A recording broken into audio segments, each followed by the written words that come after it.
So Aavrani has been acquired as of year-end 2025, and over the last couple of months, or month and this month, I've been transitioning the business to the new owners. I'm Simi Shaw, and welcome to South Asian Trailblazers. 6 years ago, in peak COVID, I interviewed one of the rising stars in South Asian skincare, founder of Aavrani, Rooshy Roy. Well, today, she has a major update. Aavrani has been acquired, and she's coming back to the podcast to spill all the tea. You don't want to miss this episode. We're about to sit down right now. Rooshy, I'm so excited to have you here. This is our first time actually ever bringing a guest back to the podcast. I don't know if you know that. Wow, I'm so honored. Yeah, and so it was funny. I was listening to the episode that we recorded together, peak pandemic 2020, season 1 of South Asian Trailblazers. If you go back and listen to the audio quality, I'm shocked that you even did this podcast with us because it's there's a lot of cringe factor in there, but this is just so exciting, and I appreciate you coming back and doing this while we're in a studio in New York. I totally, the pleasure is all mine. I know what you mean by the cringe factor. I look back at, you had asked me for an old pitch decks, and I was like, oh, I can't believe I put that in writing. Well, I'm very excited to go through those. I also want to preface for our guests that part of the reason we're here is that you have some major updates to share on the status of Aavrani and what you're up to personally and professionally, and we're going to dig into all of that today. But I want to start by setting the stage and have you remind us where you were in 2017 when you first decided to launch Aavrani, and draw a line for us to today. Wow. Okay. So, in the fall of 2017 is when I started business school at Wharton. I had just come off of 6 years in finance. It's all I'd done, all I'd known from a professional perspective. And I was looking to figure out, who I was, what I wanted to do next, because I knew that wasn't for me, finance wasn't for me long term. And I truly went in just eyes wide open. I get there, and on the second day of school, I met my co-founder, Justin. We were talking about what we had done prior to coming, and he was in a similar headspace as me, having also worked in finance, but wanting to, do something different and more meaningful. And he was telling me about his experience in private equity, investing in beauty brands, and his most recent investment at the time, which was in a Japanese-inspired brand called Tatcha. I had never heard of Tatcha before. I was so fascinated and overwhelmed by the fact that here's this white man telling me about how excited he is about this Asian beauty brand. And it was the first time I told anybody outside of my household the rituals and traditions that I upheld at home in context of Ayurvedic beauty treatments. We took an Ayurvedic approach to all things wellness, not just beauty, but taking care of our skin, our hair, our bodies. Even when, I would get a cut, it would be like putting ground turmeric on it to stop the bleeding. So I was just so lit up by being able to share this with someone who seemed like he would appreciate it. And he was so fascinated. He was like, so every time you would make these treatments, I was telling him specifically about the haldi mask, you would start from scratch. You can't just buy it at the store. And within 2 weeks of that conversation, mind you, this was second day of school, we transferred all of our savings that was supposed to go towards tuition into a joint business account, took out loans to pay for school, and just never looked back. Yeah. It's so amazing because I remember when you first told me this conversation, and it was prior to when I had even applied to business school, and now I've also graduated from Wharton, and just thinking about the experience of having met your co-founder at preterm and then basically spending the next 2 years building this business. I know when we spoke in 2020, you were going through a brand refresh, and it was Aavrani 2.0. You had a certain vision for the brand. You decided to evolve it. Can you talk about where you were landing at that moment in time? When did we talk in 2020? October 2020. Okay, because that year, as you know, every month was different. Time was a social construct. Yes. It didn't exist. Okay, by October, so I had just launched V2 of the brand in August 15th, actually. My birthday. I think we have this exact exchange. That's right. And so I was like on a high. I was really excited because V2 of the brand was this much deeper, more personal interpretation of Indian culture that I had never really confronted myself. And building Aavrani forced me to look deeper and create that brand and ask myself, what are the parts of the culture that I want to celebrate and engage with every day that makes me so excited that might resonate with other Indian American women like me. And so just having come off of that launch in those first couple months, I'd felt very exposed, but also very free, because I was like, finally, I'm able to be myself and express myself in such an intimate way, and people are actually liking it. Like, that was such a wonderful feeling. And every month changes in startup culture. Like, there's always a new milestone, a new mountain to climb. But for a couple of months after that launch, like, that might have been one of the longer stretches of time that I was on a high. I was like, this is amazing. This is exactly what I'm supposed to be doing. Yeah. I remember the last time we talked, you had about 6 products, and you told me you were like, this is all that Justin and I could afford to do at the time. You were primarily D2C. You had just raised, I think, upwards of $2 million. Fast forward to today, you've been in Sephora. You've partnered not just with Nina Davuluri and Miss America and V1 of the brand. You've partnered with Lilly Singh on a hair care brand.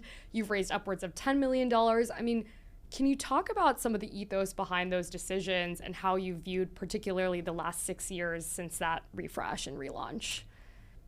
When you even say that I had raised $2 million up to that point, it wasn't like it was a one lump sum of $2 million. There were checks as low as $1,000 that added up to that $2 million at that time. And we had started fundraising as early as 2018. Our savings took us through the first production run of product. And I had put everything into product. And we can get more into that later. But I thought, if the product is excellent, then it's off to the races. That's all it takes. So $2 million came in piecemeal. And at no point up until we had that conversation, did I feel comfortably funded? Because we were raising, we were spending, raising, spending. It was like a constant hamster wheel. And in many ways that didn't change even as I continued to fundraise. But a part of what required additional funding was even getting on that hamster wheel to begin with and sort of setting the brand up for this hyper growth mode, which in retrospect, I wish I approached differently, but that was the ethos of venture-backed companies. That was what was the most celebrated and what people around me were talking about the most. And that seemed like the only way to go. Yeah. And I remember that period of time where every news cycle was someone posting a headline about how much a startup had raised. And I feel like the script is kind of starting to flip, especially as it relates to consumer goods. But I'm curious why you say you would have done it differently. Because first of all, raising money is not as much of an accomplishment as actually selling your product. And I think that kind of got conflated. Like, seeing headlines of a brand raising a certain amount of money suddenly meant that they were successful by means of like having sold through that much product, for example. It's not the same thing. Yeah. And when you're raising money from certain investors, there are certain expectations around growth and pace and what the trajectory looks like. And I had already set myself up for that, but as I was learning, like, wait, it actually takes a lot longer to build trust and community and loyalty with a customer base, especially in consumer, than what these expectations were, even my own expectations. And I wish I had had the patience and knowledge to understand that, a solid brand takes minimum a decade to build. But the headlines were all, 3 to 5 years, you're out. That was like literally what Justin and I had said to each other, this will take 3 to 5 years, and then we can reevaluate at that time. And it's just so funny thinking that now that we thought that would happen so quickly. Yeah.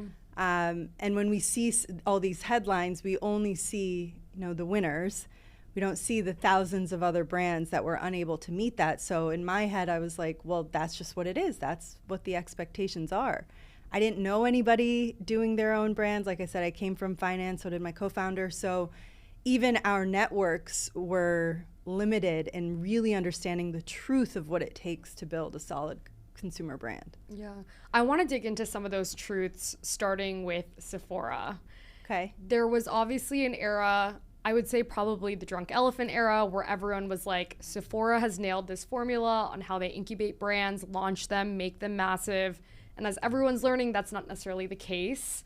Can you talk about your experience to pursue a partnership with Sephora, some of the pitfalls, some of the learnings that you had, especially just given how those partnerships have evolved with time? Yeah, so before I talk about Sephora specifically, I would zoom out and say the entire beauty landscape was shifting from under my feet. So as I was learning, as I went, I had assumed that the truths I was learning were immutable.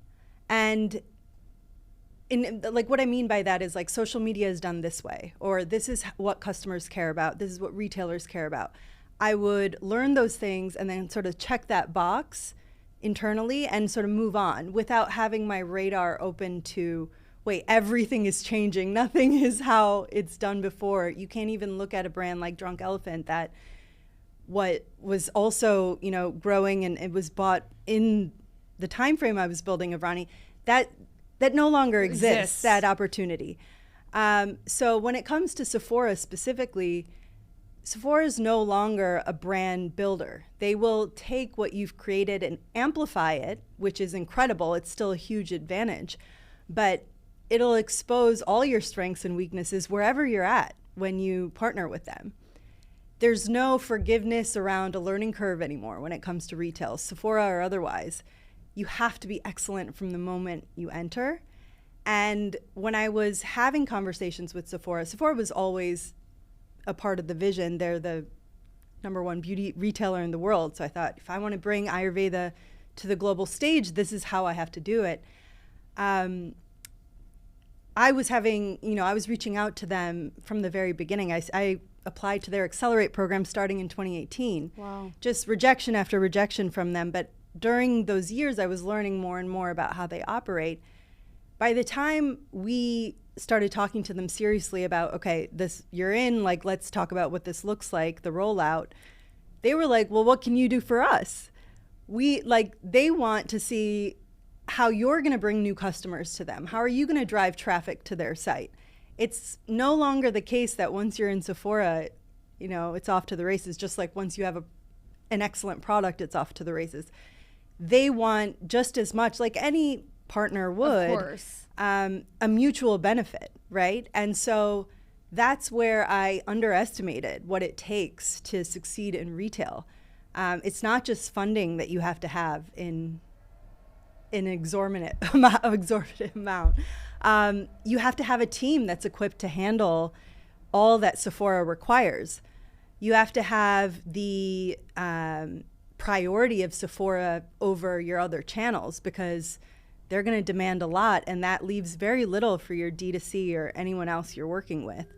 And I wasn't necessarily prepared for all of that. It was happening in real time. And 6 months into the partnership, I'm like, oh my gosh, like, how did we end up here? Not in a way that was like I was blindsided necessarily, but there were all these like micro decisions that ended up, for example, making us pivot entirely to a hair care brand when I had initially expected it to be an expansion from our skincare business. Yeah. So retail is really tough. And just to give you a concrete example, like, if you look at Rhode, everybody talks about Rhode, how they're killing it.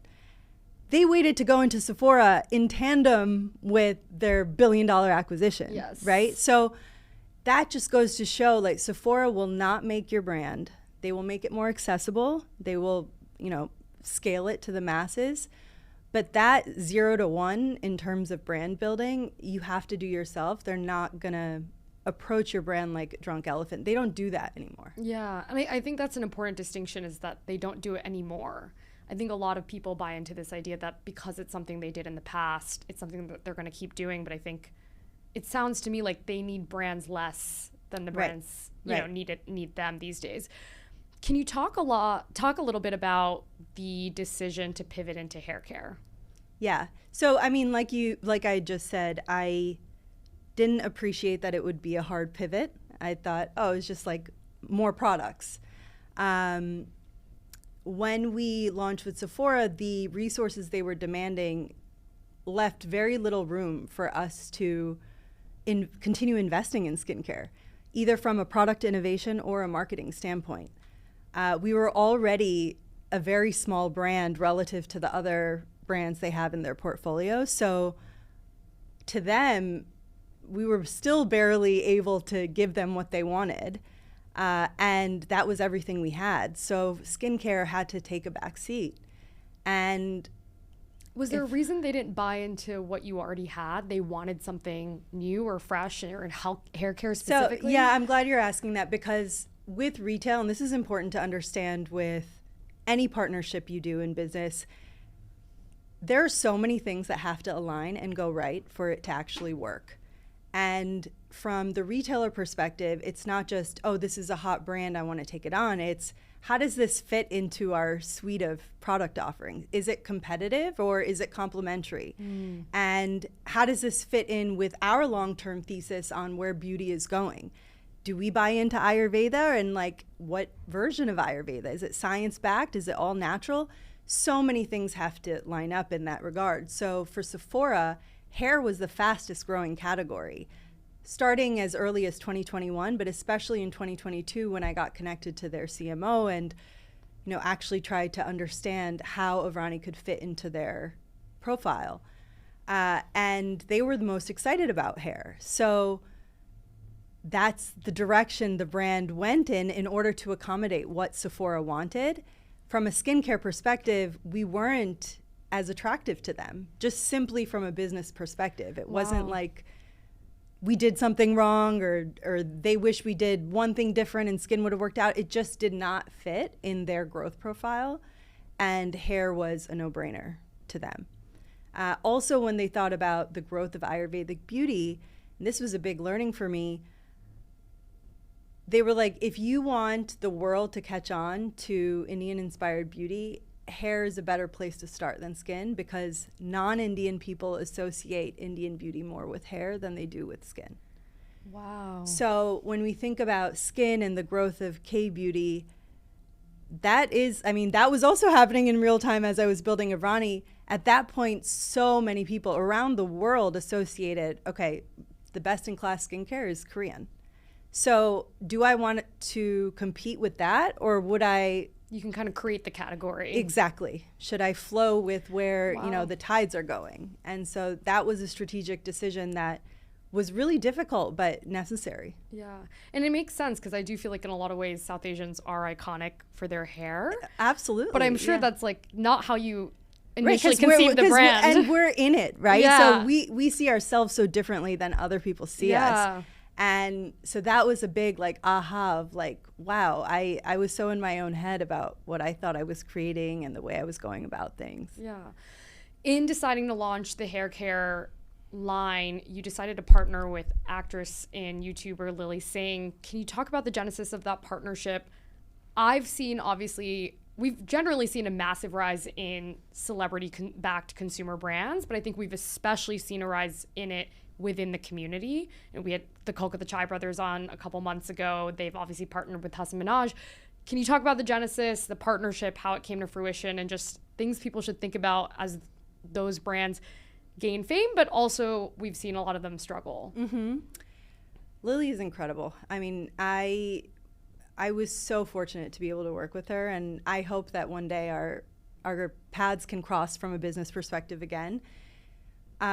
She, at the time, she had already worked with like the likes of Pantene. So her motivation to work with me had nothing to do with the money. It was about what her goal to amplify the South Asian profile and to make Indian beauty cool for the first time the way I really wanted to as well. I remember your launch party for the hair care line, and she said something to the effect of like, I'm not doing this for the bag. Like, I already have the money. I'm doing this because I care, and Aavrani is iconic. And I remember that resonating so deeply that it showed that she was like really in this because she believed. Truly, truly. And what people actually, just a quick thing about Lilly, she's a hustler. She is true an entrepreneur, more so than a comedian, an actress, an artist. People don't realize, like, her movie, Doing It, she, yes, wrote it and starred in it, but then she was out there pitching it to producers, trying to get it on a platform. So it is just incredible to have a partner who is a creative brand ambassador in that regard, who also understands the unglamorous side of building a business. And so for that, I'm just like eternally grateful. The way it evolved was extremely organic. After we raised our Series A in early 2022, one of our investors worked at WME, and all of our investors would always ask, like, how can I help? How can I, of course, how can I, how can I be a value add investor? Yes. And so that guy sent across his roster of, people that WME represented. And the only person that stood out to me was Lilly Singh. It was the most authentic partnership we could do, especially as we were thinking about expanding, now pivot into hair. Her hair is iconic. Her as an Indian woman represented exactly what I wanted to do with the brand in terms of expanding the interpretation of what people think about when they think of Indian women. Yeah. That, like, we're not in a box, and we're creative, we're funny, we're bold, expansive. And it just like was this immediate visceral, like, I've got to get her. And she happened to be using our skincare. Oh, so, wow. And you had no idea. I had no idea. So I had actually sent her this like elaborate box with our skincare, and she was like, I'm using these products, I love it, like, let's connect. And so we had a Zoom meeting for 15 minutes. It was me, her, and like 9 people from her team. And the first 5 minutes are like small talk, and I'm like, oh my God, like you're like, I don't have time for this. What do we get to? Yeah. And finally I had like just a few minutes to speak, and I blacked out, and I poured my heart out. I'm like, Lilly, like, you have truly, changed my own interpretation of what I can accomplish as an Indian woman. Like, it would mean the world to partner with you, and I'm not just going to, my list of people checking off. Like, it's you or no one. And we clicked. She asked for my number, and it was off to the races. That was early 2022. We didn't sign anything in writing until fall of 2023. Actually, right before we had that party. Yeah. We were building our relationship. She would randomly FaceTime me like, hey, I'm using the serum. Am I doing this right? I would send her samples of the hair care as I would iterate it. And she would give me feedback like, oh, I think this packaging could be different this way. I like the scent of this. I don't like the texture of that. She became a part of our team internally. And so by the time it came around to thinking about a partnership, it was just like, it all flowed out. There was no back and forth on like the contract or like what we could do together. It was already very clear. Yeah. So that was also a big learning for me, because before Lilly, when I had sought out other partnerships, obviously in retrospect, they weren't as authentic or aligned. So maybe they didn't work out for that reason. But I had this sense of urgency of like, I'm going to reach out to this person, then call 2, here's the contract. Call 3, we're like exchanging, right? It doesn't work like that. And when you do choreograph a partnership like that, it ends up coming off very transactional, and the customer can tell. People can tell that it's inauthentic. And so I'm very thankful for the way that it evolved, and I sort of let go my grip a little bit around, let's just see how this evolves. I don't want to force something. And it turned out really beautifully. That's amazing. I really like the idea of bringing them along for the ride, because I feel like then when it comes down to actually putting something down on paper, they have vested interest in the game. Like, especially if she was giving you feedback on the products, that's super interesting.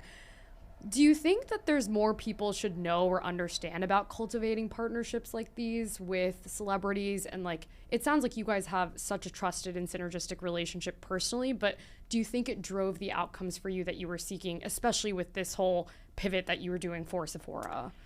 So in terms of outcomes I was seeking, I wish I was a little bit more clear on what those outcomes were.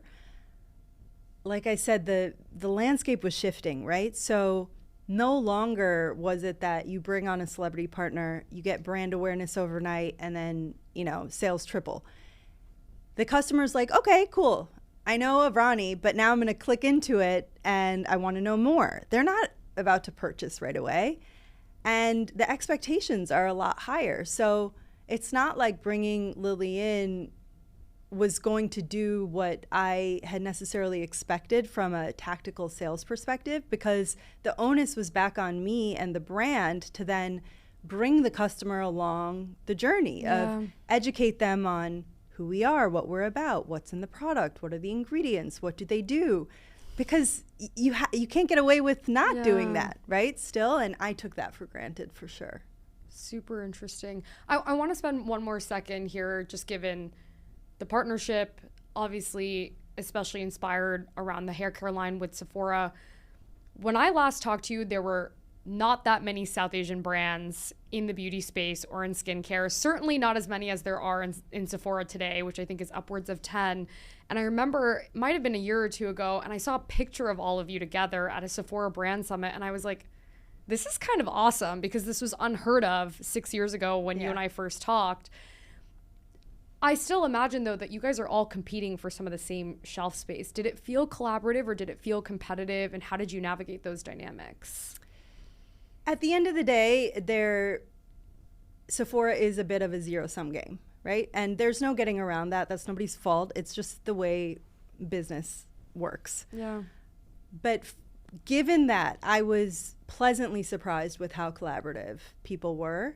We're actually all on a WhatsApp group, Daisy's at Sephora. No way. And I love that. when Sephora is asking, do you want to be a part of this campaign? They're constantly asking you to participate in marketing things, right? It's actually a way that, they grow their business. And this is pay to play. Yes. So we were very honest with each other of like, hey, did you try this? And one of the founders would be like, oh, I did that last season. It doesn't work. But this works. So try this. And so that was incredible. Wow. We weren't at the level of like, hey, guys, I found this, magic bullet for D2C conversion. And here you go. That wasn't happening. But that wouldn't happen with anybody, right? The fact that we were able to talk to each other and be like, hey, like, did Sephora approach you with this? Oh, I didn't get that. Now I know to even ask Sephora about something because someone else mentioned it. It was truly incredible and more than I could have ever expected. Wow. I really love that, especially given you just used the words that Sephora was a zero-sum game, but these other founders and brands didn't view it that way, at least with each other. Exactly, with each other. And at the end of the day, something like, do you want to be a part of a campaign? It was more like, well, do you have the funds to do this? And we were all just startups, right? Yeah. So like, it's not like any one of us had an endless budget to take every opportunity that Sephora gave. Yeah. So at the end of the day, it was like, all right, I'm going to help you out if it's you or this other, completely other brand. I'd rather you win. Yeah, super interesting. I want to spend some time pivoting to this turning point, inflection point that you're at today. You're exploring a strategic partnership as it relates to Aavrani. Can you tell us a little bit about what's going on? I know our audience would love to hear about it. Yes. So Aavrani has been acquired as of year-end 2025. And over the last couple of months, or month and this month, I've been transitioning the business to the new owners. I won't be involved in the business anymore long-term, but I'm really excited about this acquisition because it allows the brand to scale and grow further with resources that I just don't have. So I'm very excited. Well, huge congratulations. That's no small feat. Thank you. I want to spend some time talking about this decision. where were you when you decided to either consider this? Was this something you actively pursued or sort of was reactive in that you had people come to you? Tell me a little bit more about this turning point. So basically, since we launched at Sephora, I started getting a lot of inbounds from people interested in buying the business. And I'd kind of, brush them off. It was a nice compliment, but it wasn't something I was necessarily looking for right away.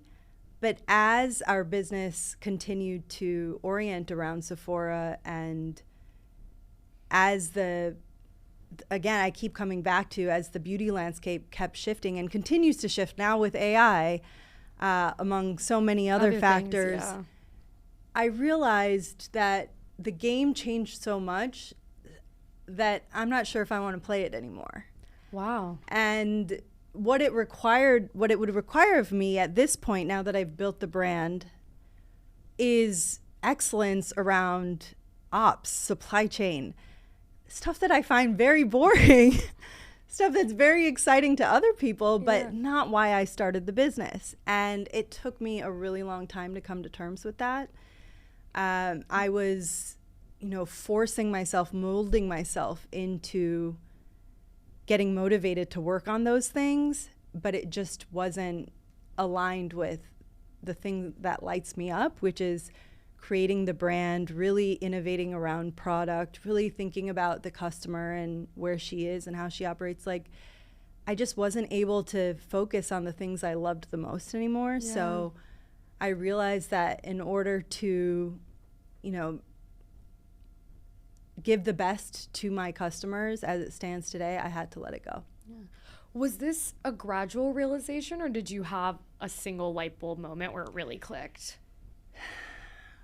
It was gradual. I think there were 1,000 little moments that initially I would kind of brush off as just shove it away, the feeling or the thought.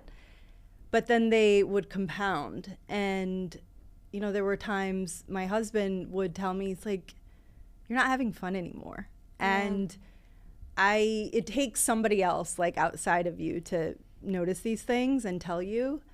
And it took a few times for him to, because he's been there since the beginning. Yes, from the beginning he's been there. So it took him a few times to not just observe it, but then, tell me in a way that I could actually receive.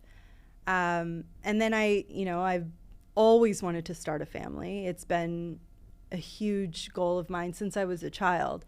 And it was time to do that as well. Yeah. So when I realized, I wasn't doing exactly what I love anymore, and I have a new priority right now, it was the best thing for the brand and for my customers to let go of it. Yeah.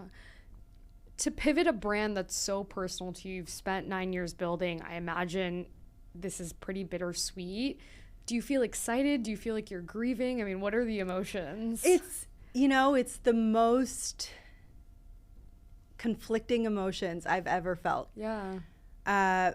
It's a bit of grief and a bit of excitement. And I'm learning how to hold both at the same time.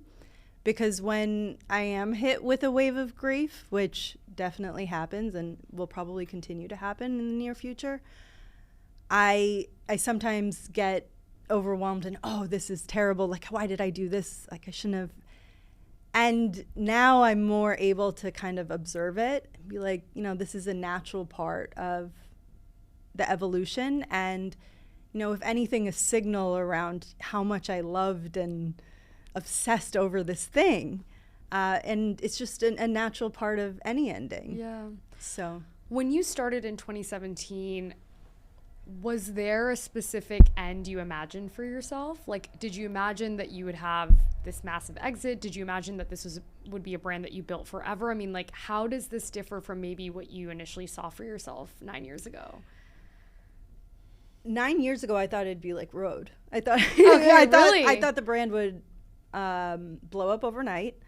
I thought it would be, the Indian-inspired beauty brand that just took over the world. And I didn't have any sense of when I would stop or, what I was going to do about anything else in my life. I was just like, I'm just going to take this to the moon. And that was my attitude. And in many ways it served me. I'm glad that I harbored that, but it was definitely naive. Like I wasn't tactical in my, like, okay, this is what I want to do for the first 5 years and the next 5 years. Like, my husband is really good at zooming out and seeing these things. And I remember in the early days of us dating, we started dating after I had committed to building Aavrani. He was like, oh, this is just like your first project. And I remember we got in such a fight. I'm like, this is my life. Like, what do you mean? Oh, and now dear. when I remind him of that, he's like, yeah, I know. I was just like, I apologize, but back then. My favorite part of this that we had talked about in the last episode, and I thought about so much when I went to Wharton, and I told people, so many people, this story. I should have probably told you that, is, yeah, I know this woman who went to Wharton, and on the first day of school, she met her co-founder, and on the second day of school, she met her now husband. And everyone was like, to this day, they're like, Simi, that is the most unrealistic story we have ever heard. And I was like, no, tell me about it. I'm sorry. No, it's amazing, and it's so interesting to hear how big a part of the journey he is and the steps that you're taking, considering he's been there from the start. When you did sort of have this gradual realization, you're obviously a former banker, you've worked in finance and PE. Did you decide to go out to strategic partners and potential sponsors? Like, how did you approach actually getting your company acquired? Yes, yeah. I went out. I entertained some of the inbounds, which at first allowed me to understand like what the process would even look like, how much time it would take. Yes, I worked in PE, but I cannot emphasize this enough. Like, when you're looking at a business from an Excel spreadsheet in year 17 of the business, it's so different and so removed from what I was doing in real time. So I had already thrown out all my expectations and what I had learned from like a mid-stage industrial company. So yeah, the first thing I did was I went through my inbox. I had always like starred and put in a folder the inbounds, and just to, even hear like, what are you interested in, Aavrani? Like, what drew you to us? How long would it take? What are you thinking from a value perspective? That armed me with the knowledge with which I went out to other strategics. And that's how I started, of like going out. The first buyer that I reached out to was a competitor. Oh, wow. And I had like the data and the knowledge around what, the landscape would look like from an acquisition standpoint. And that, led the way through the diligence process and all of that. So I was continuing to learn as I go in everything with Aavrani. Yeah. Super interesting that you approached a competitor, because I feel like what people worry about sometimes is they're like, what if I go out, I share all this data, and then it doesn't happen? I mean, how did you think about that? At some point, Simi, with everything I've been through with Aavrani, I have just learned to let go and trust. Wow. I was just like, yes, they can blast everything that I give them on Instagram tomorrow. And they have every right to, like, or maybe not legally, but whatever, they could. And it did keep me up a bit, but at the end of the day, I was like, if my original vision and my goal was to bring Ayurvedic beauty to the world, the best way to do that is to add momentum to an existing brand, not have someone new start it from scratch, right? Or start from zero. Yeah. I'd rather propel an existing brand. And that's where it also came from, of like, I would love to be able to sit back one day and say that I was a part of even helping that brand amplify maybe even a little bit further. And that's what drove me to reach out to the strategic. Super, super interesting. I'm curious, I mean, you went through multiple processes in pursuing this. Can you tell us, I know as we're recording this podcast, not everything is necessarily public yet, but can you share some of the details of who you're working with, or the types of work that, sort of what helped you arrive at the decision on who to partner with ultimately?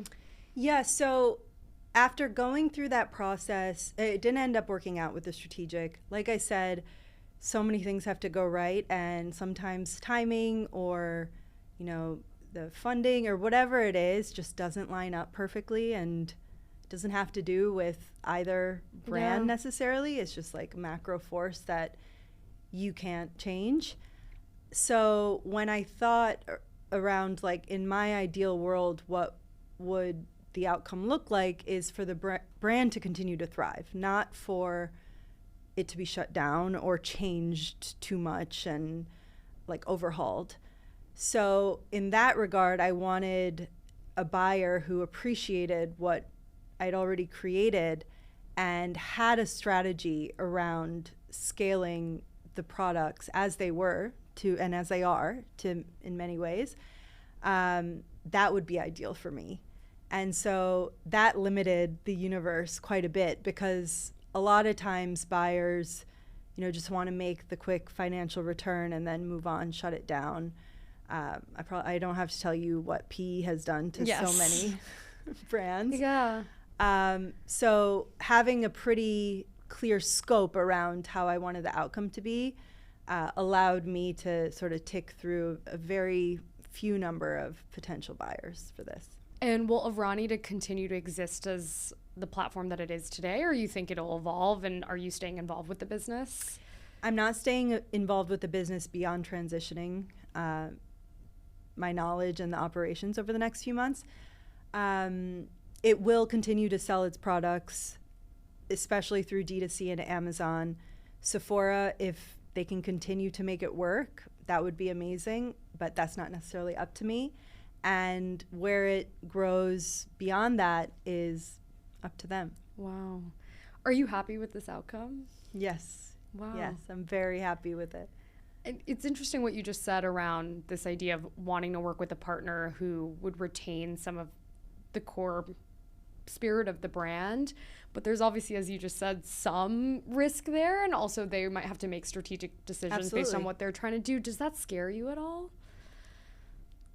No, because I feel like I've given it everything. Like, truly, I've given it everything. Now it's, I feel like, when your kid goes off to college, maybe I'll feel this way of like, you kind of let go and let them spread their wings and let them deal with the consequences of that. That's how I feel about Aavrani now. Yeah.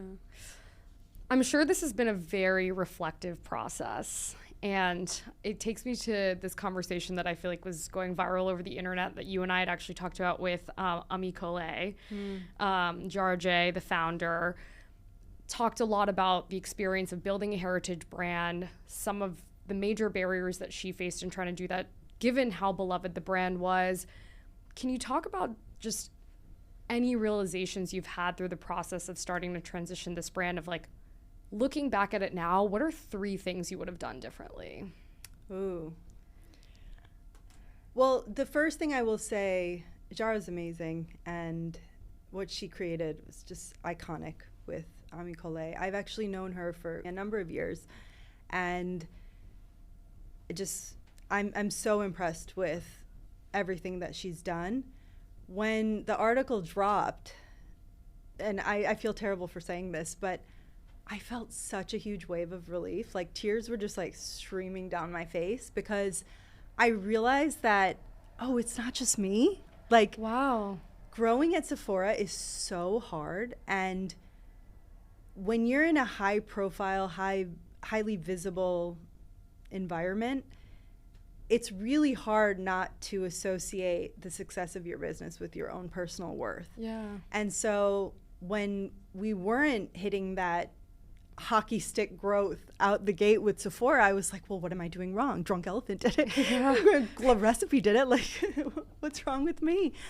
So then seeing what happened with Colé, like a brand that I so deeply respected and admired, who did so many things right. Diarrha truly did so many things right and prioritized all the right things. Still struggle with that. It was just such a relief. And that was like, there were many moments where I truly understood the importance of detaching yourself from your work and the outcome of your work. But that was like a full circle moment for me of like, okay, now I get it. I really get it now. Wow. When you asked me like 3 things I would have done differently. One, I went into Sephora too early.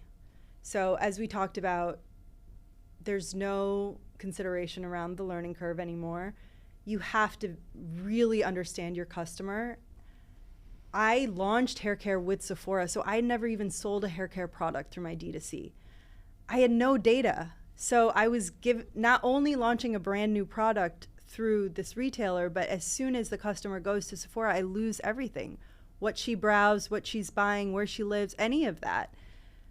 If I had a better understanding of who she was and not just assume that my skincare buyer would, translate over, I would have been able to be more strategic with Sephora and probably still not hit that hockey stick growth, but come out the gate in a much stronger way. Yeah. Another learning I would do differently is we talked about the way I set up the business on the hamster wheel of fundraising. Yes. It was a different era then when I started in 2017, and getting backed by VC and raising a ton of cash, like that was a success metric in and of itself. And now I realize it's really not. I wish I thought about that a little bit differently. I wish I oriented the business around profitability much sooner than I ended up doing. And then the last thing I would say of learning is just because you can do something as a founder, it doesn't mean that's where you should spend your time. Wow. So the things I love, brand, product, the customer experience, I wish I just doubled down on all of that instead of spreading myself thin across ops, supply chain, finance. I thought just because I could do those things, I could grit my teeth and get through it. The energy that it drained left very little for the things that I was the top 1% at. And it ended up feeling like I was just mediocre at everything. And I couldn't really, excel at the things I love the most and the things that I'm best at. Yeah. I think about now that I've been removed from it for a little bit, just a few months, but I'm always reflecting on the experience. When you think about like a basketball team, a lot of times you think about okay, you have to wear multiple hats, so you have to be multiple players, right? Like you're the shooting guard, the center. It's not just that. You also have to be on many different planes. You're also the coach and the owner of the team. It's your vantage point too. Right. And you are hopping across planes hourly. And so relatable. Just because you can do it, no human is equipped to do all of those things at 100%. It's just not possible. Yeah.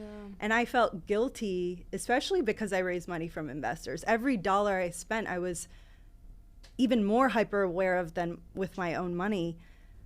I was like, well, who am I to hire someone in finance if that's all I did? That's what I know.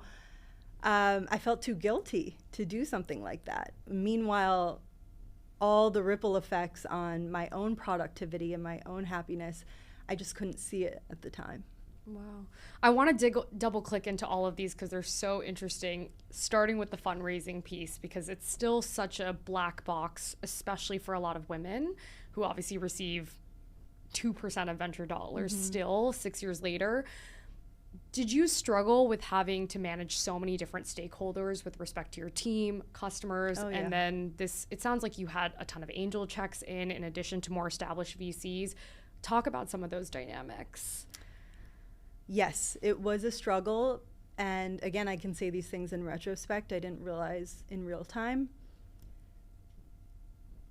These different stakeholders had different incentives. And when incentives aren't aligned across everyone, it creates a lot of tension that you can't, it's intangible. And you don't even know where it's coming from when it's coming up.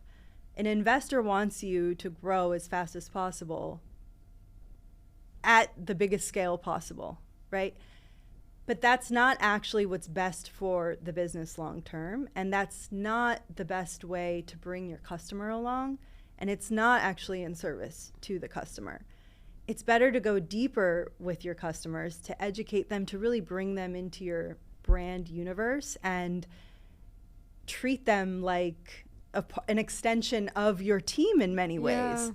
But with the timing and urgency expectations that investors have, and I certainly put on myself as well, those two things were at odds a lot of the times. It also made it so that when there was a trend or something moving quickly or some other brand hopped onto this thing, it created this false sense of urgency around. Like, You're getting that email that's like, why aren't we doing this? Yeah, why aren't we also doing it? There was that, I think maybe you had posted it first and then I reposted it. There was like that screenshot of an investor being like, oh, hey, I saw Taylor Swift is huge. She'd be great for your brand. Like, let me know if you need help.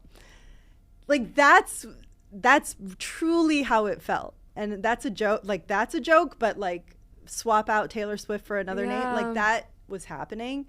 And so the pressure to achieve excellence as an operator and to, cultivate customer loyalty and retention and make a really excellent product, continue innovating on that and making it better, all of that got deprioritized for just like getting more brand awareness, getting more like marketing out. Yeah. And yeah, that's tough. Yeah. I remember we had talked once about how I think there are investors that are often telling South Asian brands, and I've seen this a lot too, where they're like, what about India? Because it's a massive market and it's, to your point, this education process that you have to do, but you're also trying to run the business.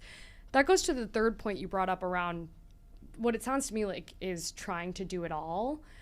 You did an amazing job in scaling a team. I think something that I've noticed come out of Aavrani is like there are so many other consumer founders that have emerged from your business. Like Ridhima's building Veggie Vice, Ankita's building Colé. Like, you seem to have been this talent incubator despite being a relatively small company. Do you think you can take the same team that you had at day one to scale to 10 million? How did you think about growing the business with you and with the aspirations of your investors, with partners like Lilly, et cetera? The people that take you from A to B are not the people who can take you from B to C and so on and so forth. In the beginning, you have to have people who are ready and willing to get their hands dirty in absolutely everything. And that's what Ridhima and Ankita were. Yeah. We gave them titles, but they were doing everything. Basically anything I couldn't get to, it was like to them. And that was an incredible amount of trust and collaboration required between the three of us. As you start to scale your business, you see the certain growth levers and what they are. They become more isolated. It's no longer everything and in mass. It's like, your email flow needs to be stronger, right? Yeah. And so you can get more targeted with the people you bring on who are best in class at that one thing versus being willing and ready to get their hands dirty in everything, which was also a big transition for me because it got to a point with my team, and bless them, they were incredible. I truly would not be here without them. Yeah. But it got to a point where I would have conversations or bring up certain things that need to be done, and people would be like, well, I don't do that. That's not my wheelhouse. Like, none of this is my wheelhouse. Yeah. So like, what do you mean? But not everyone is necessarily going to act like a founder or an owner. Right. And oh my goodness, that is huge learning. If I could add one more, I thought, because again, I was so in my own head, I thought motivating a team was like telling them, we're all entrepreneurs. We're all out here, building our thing. At the end of the day, by nature of someone applying to work for you, they're not an entrepreneur. They want to be told what to do. They need direction. They need guidance. They need management. That's what an employee is, like, by definition, right? And there was that transition in my own leadership that was really challenging for me to come to terms with, of like, no longer can I motivate this team by telling them they're entrepreneurs. In fact, I'm scaring the shit out of them by saying that you're on your own and go figure it out. Like, that's not going to work anymore. So that was huge, because while I was quick to recognize when I needed to turn over people on my team, I myself was not adapting my leadership style quickly enough to match that. Yeah. I want to spend some time on the personal piece of this because I know it's such a core part of who you are, and so much of Aavrani is rooted in you as a person. When we had first spoken, you had just gotten married in peak COVID, and almost exactly a year ago, I think to the day, you became a first-time mom. Mm-hmm. And so personally, like calling you a friend and mentor, it's been amazing to see your evolution. How have you thought about evolving yourself as a founder as you've gone through also these like personal, massive life chapters and changes? Yeah. I mean, I will first say, because you make it all sound so rosy, it wasn't. So with getting married, which by the way, it was peak COVID, we got married in the living room. There was a pundit and our two parents on each side. My marriage definitely took a strain, or was strained by the business, because from the very beginning for my husband, like he put me first, through and through. For me, there were times I put the business first, and that naturally, like it would with any partnership, caused resentment, animosity, taking each other for granted. It was really challenging because I didn't appreciate that, your relationship isn't set just because you got married. It's a constant effort, and like I said, it's a partnership, a mutual partnership. So both sides need to be putting the time, effort, attention into it, and I took that for granted. So the whole process of Aavrani, like there were casualties in the sense of, my marriage definitely had some challenging moments to it because of that. Now, both my husband and I have always wanted kids, always wanted to start a family. And we got married in 2020. Starting in 2021 was when the first, conversation started around, like, let's grow our family. Yeah. And I'll tell you, every single year, I came up with a reason why we need to push it another year. 31, 32, 33. At 33, 2023, I remember when I was in the early stages of working with Sephora, and I learned about educating field teams, like in person at each of the stores nationwide. And I thought to myself, like, that's going to be really hard if I'm pregnant. And if I just gave birth, I can't even do it. So another year. Like, truly, those kind of things were taking the priority in my mind.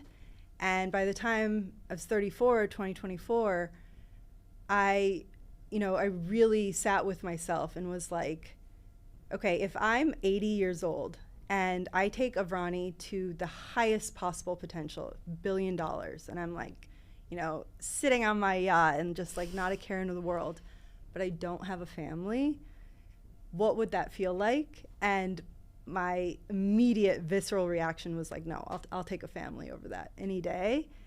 And it created this, like, I just decided, like, that's what I care about the most at the end of the day. As much as, like, I've given to Aavrani and care about Aavrani, at the end of the day, my family comes first. And it just shifted everything in terms of my priorities, my relationship. I ended up getting pregnant. It was just like, it all just started rolling out because I made that very strong internal decision. I just never looked back. And, we talk about or think about like the juggle and the balance, all of that still super shitty and hard. My son is 1 now, and I still don't know how working moms do it. Like, I'm still trying to figure it out. But there's something about having zoomed out and made a decision for the longer term version of myself that reminds me how temporary all of this is. Wow. That, yes, like a lot of this sucks sometimes, and I am unable to do all the things I want to in my career with the same rigor and intensity during this time, but I trust that it'll come back later, and this is the right thing. Yeah.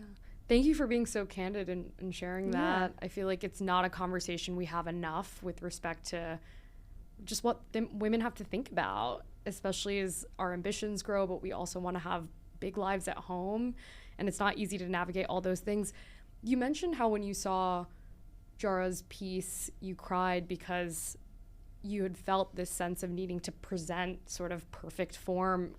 Did you feel that pressure from the community of, I'm one of the biggest names in South Asian inspired skincare. People really do look to you as a role model.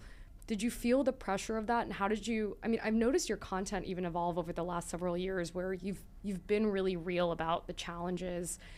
Why did you finally decide to take that step and sort of be a little bit more forward? I mean, I was sick of seeing it myself. Yeah. Like, we're talking about, like, even other South Asian beauty brands. Like, it was a lot of pressure to just see success after success. And I'm like, there's just no way It's this that easy. it's this easy or Yeah. this rosy. And if I am craving it so much, then maybe it's my responsibility to start exposing the true costs and true sacrifices required to make this possible. And I'm still not there yet. I'm still nervous about it. I still, like, and you know this, in finance, everything is button up. Everything is perfect. Structured. Everything's effortless. Nothing is, you know, Yeah. you couldn't even, you know, exude a level of stress, right? Like, then, you know. If anything, you It's have wore it as a badge of honor. Yes, exactly. How little you slept, how Yes. poorly you're eating, all those things, right? And yeah, so I felt a responsibility to share. I also, you know, I've been flooded over the years with DMs and emails from other young Indian women asking for advice or how to do this, or I have an idea too. And it just, like, a part of me just wanted to be like, yes, I love that, but I just want you to know Yeah. what it really takes, because I would love for people to be a lot more informed going into it. I absolutely want to encourage it, and I believe there's so much still untapped potential, specifically from Indian women around the world. But when you go into it, you know, thinking it's only entails everything we see in the headlines or on social media, you know, the sort of internal conflicts and tension, all of that, it takes a lot longer to come around. And I had to learn all those things for myself. I hope I can make that process a little bit shorter for other people. Yeah.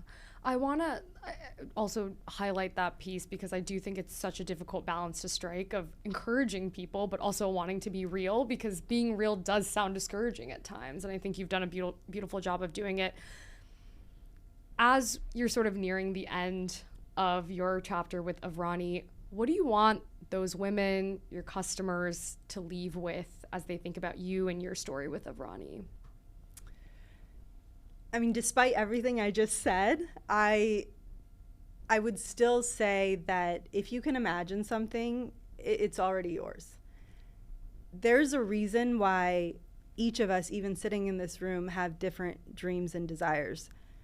There's a reason why, you know, I never dreamed of being a rock star on a big stage, because that's just not in the cards for me. There's a level of trust you should inhabit with your dreams. They are channeled through you for a reason, because you're basically being given the opportunity to jump on it or not. And dreams that come to you, they really aren't yours.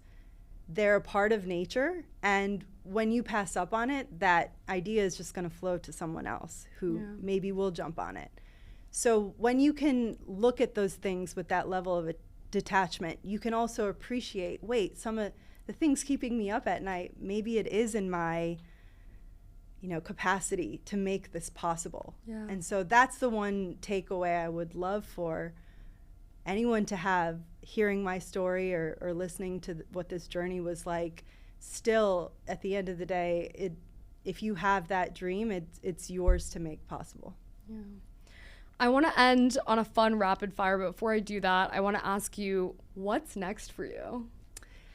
So, for the first time in 15 years, I'm not trying to prove anything. Yeah. I'm not rushing towards the next thing. I'm really focused on integration and, you know, reflecting on what I just experienced.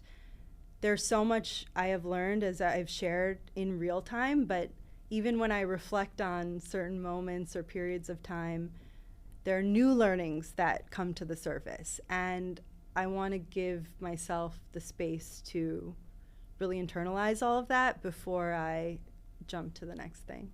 Oh, well, we're super excited to see what you do next, and I'm certainly rooting for you, and it's been truly amazing to watch the journey thus far. Like I said, I want to make this fun, and I want to end with a couple of fun segments, starting with our rapid fire, which we do with every guest. Okay. Worst advice you ever received as a founder? Worst advice? Network as much as possible from the beginning. Oh, interesting. One piece of advice you wish you'd taken to heart earlier? Don't try to do everything. If the Aavrani story were a Bollywood movie, what would the title be? Oh my goodness. It can be English. Okay, good, because my Hindi's terrible. Dreams are possible. Oh, love. If your life were a movie, what would the audience be screaming at you?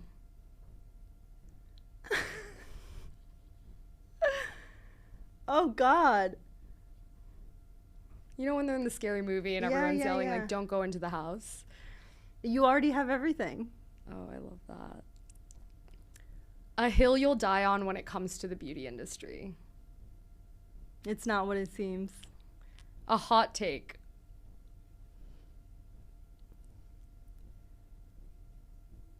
The things that make beauty brands successful are not the things that they say or that you read about.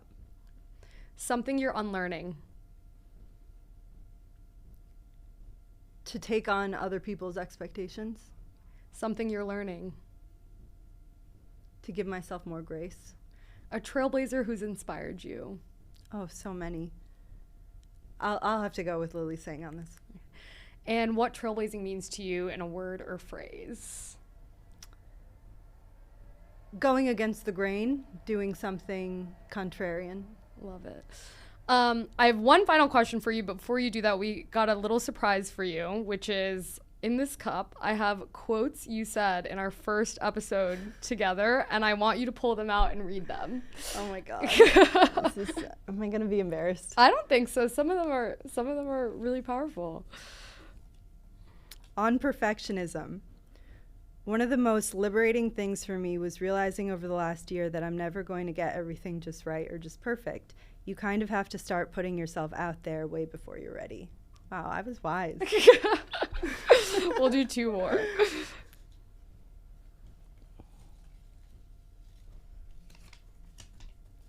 On being Indian, I've never felt cooler to be Indian in my whole life. Still true. Aavrani isn't just about beauty. It's about capitalizing on this trend in all natural products. This is about making India cool and aspirational. Still true. Still true. And then we'll do one more.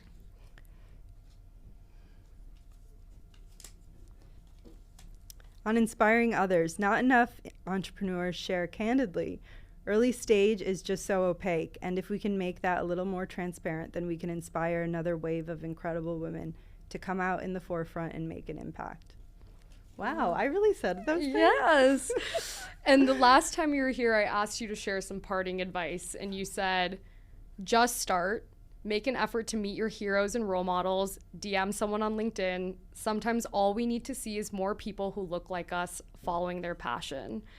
And so with that in mind, I think, like I said, you've become the role model that a lot of people aspire to. What parting inspiration do you have for them as you step into this next chapter? Don't underestimate the power of your dreams and your motivations. Like, they are what make you who you are, and even if it feels like your circumstances aren't right or it's just too different or no one else will understand, in many ways that's what makes it real and that's what makes it trailblazing. Absolutely. Rooshy, thank you so much for doing this. Congratulations to you on an amazing outcome for Aavrani and just on your incredible journey. I feel very lucky that over 6 years we become friends. And same. I definitely feel the same. It's awesome because I think it's really special to have someone share the gift of their story with you, not once, but now twice. So thank you for being Simi. here. Thank you, Simi. I really appreciate it. Amazing. Thank you so much for tuning in today. I hope you'll join our community at SouthAsianTrailblazers.com. Be sure to subscribe to our newsletter and follow us at South Asian Trailblazers on LinkedIn, Instagram, TikTok, YouTube, and any major platform. Here at South Asian Trailblazers, we're dedicated to elevating leading South Asians. Until next time.